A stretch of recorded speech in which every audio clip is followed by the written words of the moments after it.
मस्तक पर चक्कर। एक नगर में 4 ब्राह्मण पुत्र रहते थे। चारों में गहरी मैत्री थी। चारों ही निर्धन थे। निर्धनता को दूर करने के लिए चारों चिंतित थे। उन्होंने अनुभव कर लिया था कि अपने बंधु बांधवों में धनहीन जीवन व्यतीत करने की अपेक्षा शेर हाथियों से भरे कंटीले जड़गल में रहना अच्छा है। निर्धन व्यक्ति को सब अनादर की दृष्टि से देखते हैं। बंधु बांधव भी उससे किनारा कर लेते हैं। अपने ही पुत्र पौत्र भी उससे मुख मोड़ लेते हैं। पत्नी भी उससे विरक्त हो जाती है। मनुष्य लोक में धन के बिना न यश संभव है न सुख। धन हो तो कायर भी वीर हो जाता है, कुरूप भी सुरूप कहलाता है और मूर्ख भी पंडित बन जाता है। यह सोचकर उन्होंने धन कमाने के लिए किसी दूसरे देश को जाने का निश्चय किया। अपने बंधु बांधवों को छोड़ा, अपनी जन्मभूमि से विदा ली और विदेश यात्रा के लिए चल पड़े। चलते चलते शिप्रा नदी के तट पर पहुंचे। वहां नदी के शीतल जल में स्नान करने के बाद महाकाल को प्रणाम किया। थोड़ी दूर आगे जाने पर उन्हें एक जटाजूटधारी योगी दिखाई दिए। इन योगीराज का नाम भैरवानंद था। योगीराज इन चारों नौजवान ब्राह्मण पुत्रों को अपने आश्रम में ले गए और उनसे प्रवास का प्रयोजन पूछा। चारों ने कहा, हम अर्थ सिद्धि के लिए यात्री बने हैं। धनोपार्जन ही हमारा लक्ष्य है। अब या तो धन कमाकर ही लौटेंगे या मृत्यु का स्वागत करेंगे। इस धनहीन जीवन से मृत्यु अच्छी है। योगीराज ने उनके निश्चय की परीक्षा के लिए जब यह कहा कि धनवान बनना तो देव के अधीन है, तब उन्होंने उत्तर दिया, यह सच है कि भाग्य ही पुरुष को धनी बनाता है, किंतु साहसिक पुरुष भी अवसर का लाभ उठाकर अपने भाग्य को बदल लेते हैं। पुरुष का पौरुष कभी कभी देव से भी अधिक बलवान हो जाता है। इसलिए आप हमें भाग्य का नाम लेकर निरुत्साहित न करें। हमने अब धनोपार्जन का प्रण पूरा करके ही लौटने का निश्चय किया है। आप अनेक सिद्धियों को जानते हैं।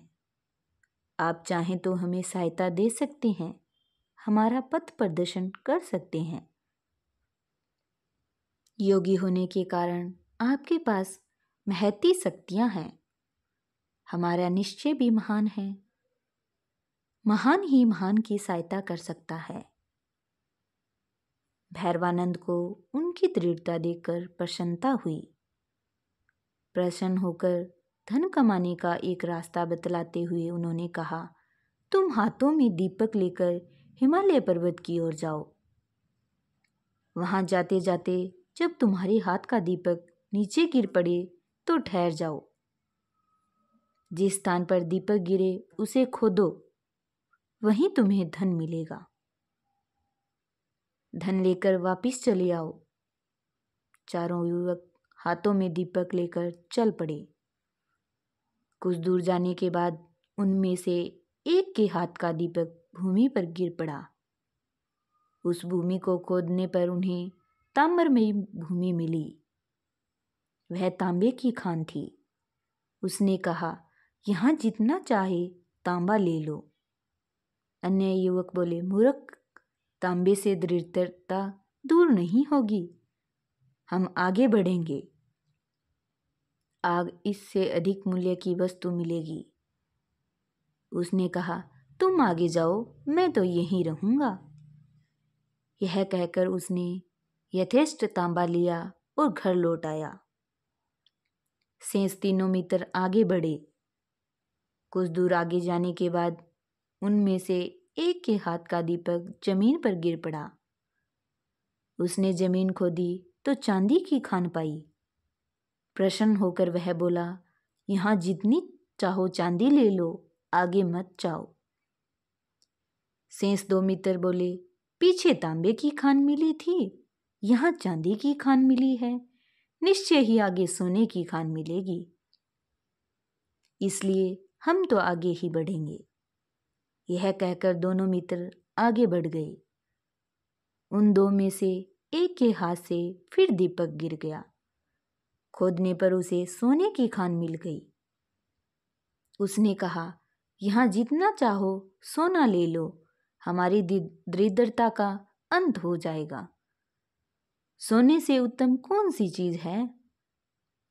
आओ सोने की खान से यथेष्ट सोना खोद लें और घर ले चलें। उसके मित्र ने उत्तर दिया, मूर्ख, पहले तांबा मिला था, फिर चांदी मिली, अब सोना मिला है। निश्चय ही आगे रत्नों की खान होगी। सोने की खान छोड़ दे और आगे चल। किंतु वह न माना।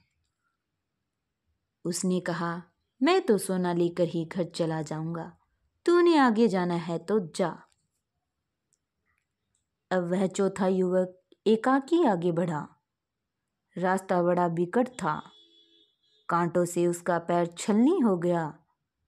बर्फीले रास्तों पर चलते चलते शरीर जीर्ण शीर्ण हो गया, किंतु वह आगे ही आगे बढ़ता गया। बहुत दूर जाने के बाद उसे एक मनुष्य मिला, जिसका सारा शरीर खून से लथपथ था और जिसके मस्तक पर चक्कर घूम रहा था।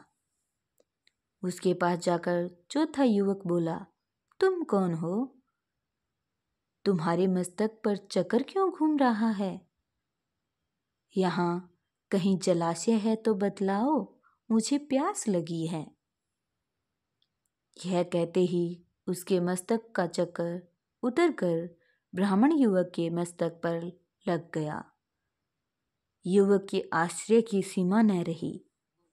उसने कष्ट से कराहते हुए पूछा, यह क्या हुआ? यह चक्कर तुम्हारे मस्तक से छूटकर मेरे मस्तक पर क्यों लग गया? अजनबी मनुष्य ने उत्तर दिया, मेरे मस्तक पर भी यह इसी तरह अचानक लग गया था। अब यह तुम्हारे मस्तक से तभी उतरेगा जब कोई व्यक्ति धन के लोभ में घूमता हुआ यहाँ तक पहुँचेगा और तुमसे बात करेगा। युवक ने पूछा, यह कब होगा? अजनबी, अब कौन राजा राज्य कर रहा है? युवक, वीणा वत्सराज। अजनबी, मुझे काल का ज्ञान नहीं।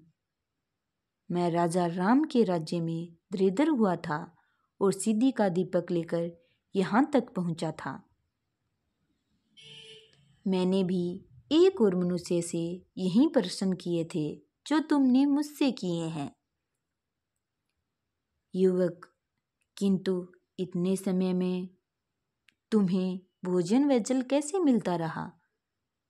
अजनबी, यह चक्कर धन के अति लोभी पुरुषों के लिए बना है। इस चक्कर के मस्तक पर लगने के बाद मनुष्य को भूख, प्यास, नींद, जरा, मरण आदि नहीं सताते, केवल चक्कर घूमने का कष्ट ही सताता रहता है। वह व्यक्ति अनंत काल तक कष्ट भोगता है। यह कहकर वह चला गया और वह अति लोभी ब्राह्मण युवक कष्ट भोगने के लिए वहीं रह गया। सीख, लालच बुरी बला है।